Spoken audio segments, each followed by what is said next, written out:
Chapter 2, Lesson 7-4, Rational Exponents.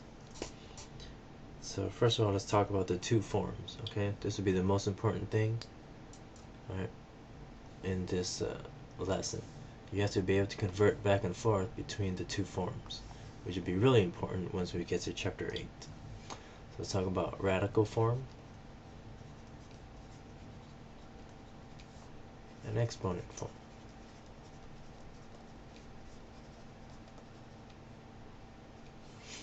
So let's say we have something like the square root of 3. Okay, let me color code a little bit. So the right here, the index would be a 2, right? Since it's a square root, there's that imaginary 2. And then the exponent for the 3 is a 1, right? They just don't show it. Now, you've changed this to exponent form, right? This is in radical form. If you change to exponent form, it would be 3, right, to the 1 over 2. So basically the index of the radical is the denominator of the exponent, or of the fractional exponent, and then the numerator, the 1, is the exponent of the base right here, of this base right here, which is the radical here. Okay, so whatever the exponent for this number is, all right, that's on top of the fraction. Whatever the index of the root is, or the index of the radical, that's the denominator. So when you convert back and forth between radical form and exponent form, alright, that's how the numbers work. Let's try a few more so you guys get the hang of it, okay, because this is really important. Let's say, for example, the fourth root of 3 to the 5th power, okay? Let's just practice converting back and forth. So this would be the same thing as 3 to the 5 over 4. Okay? Same way, let's say this is a third, 2, let me see, to the second.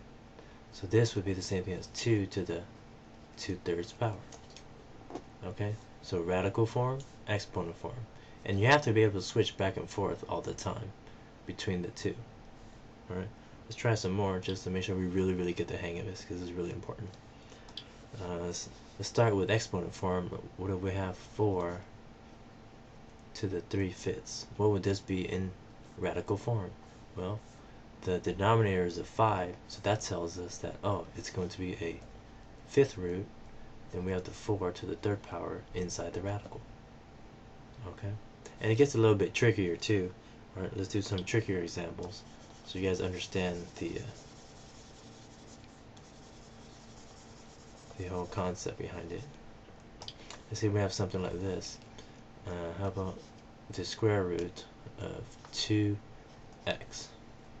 Alright, so if you change this to exponent form, keep in mind, alright, there's an exponent here and an exponent here, right?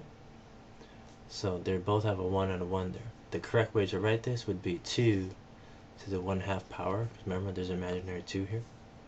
And x to the 1/2 power. Or you could write this 2x to the 1/2 power. Because if you follow the exponent rules, we're basically distributing the 1/2 to both of these, right? So this and this is the same thing. Okay? Now, if you had written it just 2x to the 1/2 power like this, without the parentheses, that would be incorrect. Okay, this would be wrong. All right, let's take a look at another one here. How about the cube root of 2x squared? So the correct way to write this would be 2 to the 1/3, because remember there's an imaginary 1 here, x to the 2/3. Okay, and x to the 2/3. So that would be the correct way to write that. Now, what if we have this? How about 3 cube root x squared?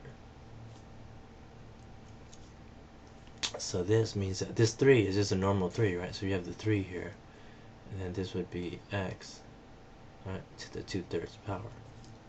Okay, so make sure you understand the base of the exponents and how to convert back between radical form and exponent form correctly.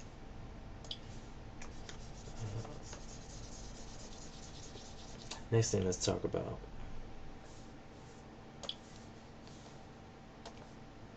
so we've just established that, let's say you have a, right, just square root, let's say n, say 1, this is the same thing as a to the 1 over n, right? The same way if you have this, a to the m n, it can be written a to the m over n. And then the third way, they might write it like this sometimes. So if you have, alright, the nth root of a, or in parentheses, the m, just like if basically all they're doing is they're putting this parentheses here and putting the m on the outside instead of having it right here. Okay, so that's, I mean, you still get the same thing, which is, you know, a to the m over n, right? So if they put this parentheses and decide to put the m on the outside, or the exponent for this on the outside of the parentheses, don't let that mess you up. It's the same thing. Okay, so let's say they write, let's say you have this right here, the of x squared. This is the same thing as the cube root, right? So these two mean the same thing, so don't let that mess you up. Okay, sometimes the book just expresses it in a different form, that's all. Alright, okay, keep in mind when we're working out these problems right now, there's gonna be more than one way to work them out, so just choose the best way for you. Alright, as long as you're using all the exponent properties and the radical properties correctly, you should still get the same answer. For example, here you could change this to the cube root of 125, and we know the cube root of 125, right, is 5, right, because it's 5 times 5 times 5, right? The other way to do this problem is, well, 125, this is the same thing as 5 to the 3rd power, right? So 125 is 5 to the 3rd power, and then you have the 1/3 on the outside. So what happens to the 1/3 and this? If you follow the exponent, you know, rules, you multiply these, right? So you're multiplying these, the 3's cancel out, and basically you end up with 5 to the 1st, which is 5. Okay, so different ways to work out these problems. Same thing here. You could change both of these to radical 5, right? Square root 5 times square root 5, right? So square root times square root 5 times square root 5, that'll give you 5. Or if you just follow the exponent rules, if you have the same base, what do you do with the exponents? You add them, right? So a half plus a half is 5 to the 1st power, right? There you go. Let's see. Now over here, you have to be a little bit careful here. So you could change this to a cube root if you want. So the cube root of 10 times the cube root of 100. So since these are both cube roots, we can multiply the radicands. So we end up with the cube root of 1000, which is 10, right? The other way to do this problem, right here, if you have 10 to the 1/3 times, now 100 is the same thing as 10 to the 2nd, right? And then you have the 1/3 on the outside of the parentheses. So if you multiply the exponents here, that'll give you 10 to the 1/3 times 10 to the 2/3. So now that you have the same base, you can add the exponents. 1/3 plus 2/3 gives you 10 to the 1st, right, which is 10. So different ways to work out these problems. Whatever you're more comfortable with, go ahead and do it that way. Okay. Let's take a look at some of the answers down here. So 16 to the 1/4, well, that means that this is the 4th root of 16. So what to the 4th power gives us 16? 2. Down here, you could do square root 2 times that's going to equal 2 also, right? And over here, you can change that to the square root of 2 times the square root of 8. So you multiply that, since they're both square roots, you end up with the square root of 16, which is 4. Okay?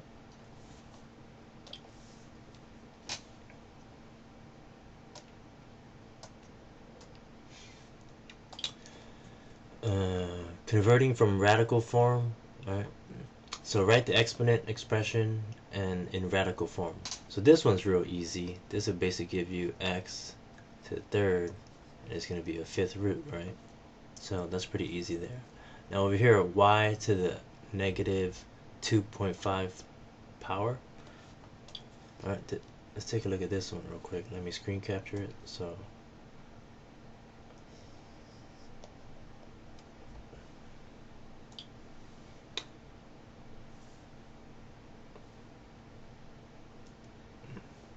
actually, no, screen capturing is not going to work. Well, I'll just write it down here. Y to the negative 2.5 power. Well, the first thing I'm going to do is I'm going to change this from a decimal to a fraction. So this is the same thing as y to the negative 2.5, right? Now I'm going to change this from a mixed number to improper. So y to the negative 5 halves, right? Multiply, all right? Add 1, all right, over this number. So now there's y to the negative 5 halves. Now we know negative exponents, we need to make it positive, right? So this is the same thing as 1 over y to the 5 over 2, correct? So now what I'm going to do is I'm going to change this from exponent form to radical form. So this is going to become 1 over, we're going to end up with y to the 5th, and it's going to be a square root of y to the 5th. And you know, you can simplify this further right here. You can split this up. So basically this would be y squared, and a y, right? So basically 2 y's are going to go to the outside. So we're going to end up with y squared radical y, alright, left on the inside of the radical. And then we should rationalize radical y.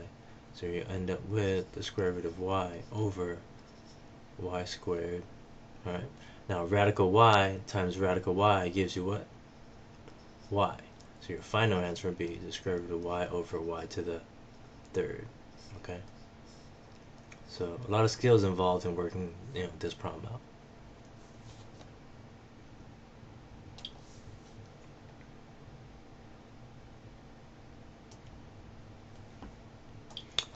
Simplifying. So these problems here, the easiest way to work these out, right, is if you take a look right here, negative 32 to the 3/5 power. Okay, negative 32 to the 3/5 power.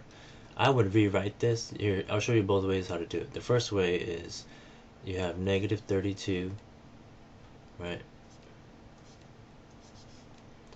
to the 5th power. Right, negative 32, alright, to the 5th power, and then the 3, you write it out like this. So what's negative 32 to the 5th power? That's negative 2, right? And then to the 3rd power, so your answer is going to be negative 8. So you could do it this way, right, by changing it into radical form. The other way is the negative 32 right here, you know that's the negative 2 to the 5th power. Okay? So negative 2 to the 5th power.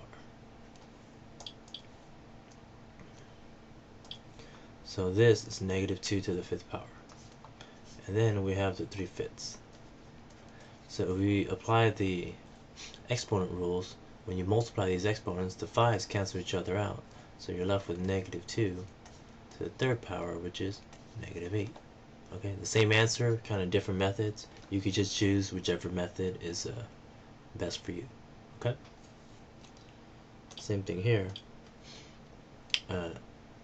4 to the negative Alright, 3.5. So let me just write this here, 4 to the negative 3.5. Well, the first thing, let's make this negative exponent positive. Alright, let's make this negative exponent positive. So we'll have 1 over 4 to the 3.5.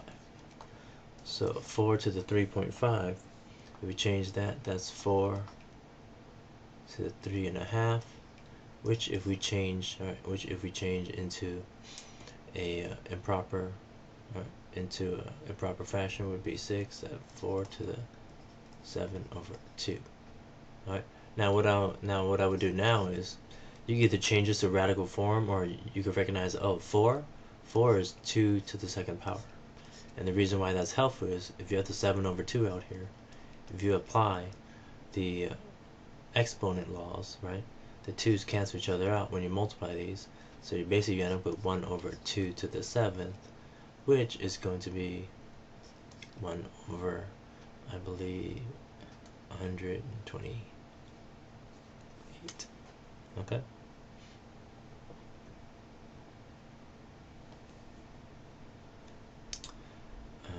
Let's see. The examples on the bottom here. Let me do a few of the examples on the bottom. Let me see. So let's take a look at A here, 25 to the negative 3/2 power. Well, first of all, let's make this negative exponent positive. So that makes it 1 over 25 to the 3/2. So the exponent is positive now. Now 25 we know is 5 squared. Right? When you multiply these exponents, these cancel. So you end up with 1 over 5 to the 3rd. So that gives us 1 over 125. Okay?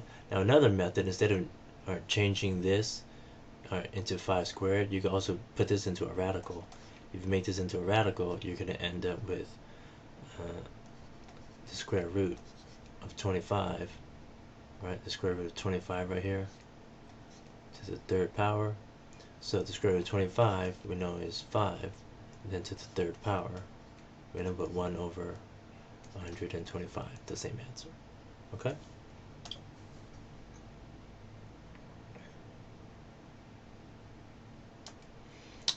Writing expressions in simplest form. So basically you're just simplifying this, so applying all the exponent and radical rules and everything like that. So over here, so you have to, first of all, you have a negative exponent here and a negative exponent here. Okay? I usually like to make the kind of just follow the order of operations. All right, keep in mind there's lots of different ways to do this. Right? You could distribute this negative exponent here and here right now. Some students like to simplify inside wherever they can first. It doesn't really make a difference. We should all get the same answer if we're applying all the laws and properties correctly. So let's say I make this negative exponent inside here positive first. Okay? So that means I'll make this 16 over y to the 8th. Okay? So that makes this negative exponent positive now. This exponent out here is still negative. So to make this positive, we are going to flip this. Right? So that would be y to the 8th over 16. And then this becomes positive, 3 over 4. Now you could take this exponent and distribute it to the top and the bottom. So basically you're doing y to the 8 times 3 over 4 over 16 to the 3 over 4. So over here, the 4 and the 8 divide out. You end up with y to the 6 over here. You could change this. I mean, there's different ways. Let's say you change this to a radical this time. This would be the 4th root of 16 to the 3rd power, right? So basically this means that 4th root of 16, that would be 2. So 2 to the 3rd, that'll give you 8. So that'll be your answer right here. Now remember, keep in mind this right here. You can also write it like this. Right? So you can write it with the parentheses like this or like this, right? Kind of just ignore the 3 right here, do 16 to the 4th, and then whatever your answer is, then attach the exponent to it. So remember, these two are written the same way, okay? I mean, this means the same thing. Let's take a look at the example at the bottom here. So same thing, let's say we distribute this negative exponent to both of these first, okay? Or you could also just make this positive by putting 1 over this. I mean, it doesn't really make a difference. So let's say we have 8 to the negative 1/3, alright, times x to the 15th to the negative 1/3.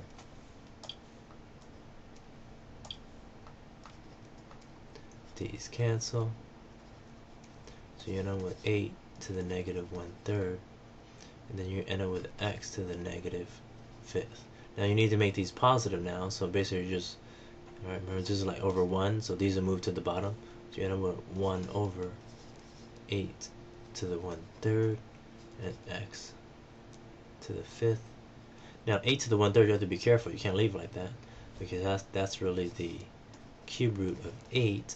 The cube root of 8, we know we can simplify further. The cube root of 8 is 2. Okay? So make sure your answers are always fully simplified. Alright?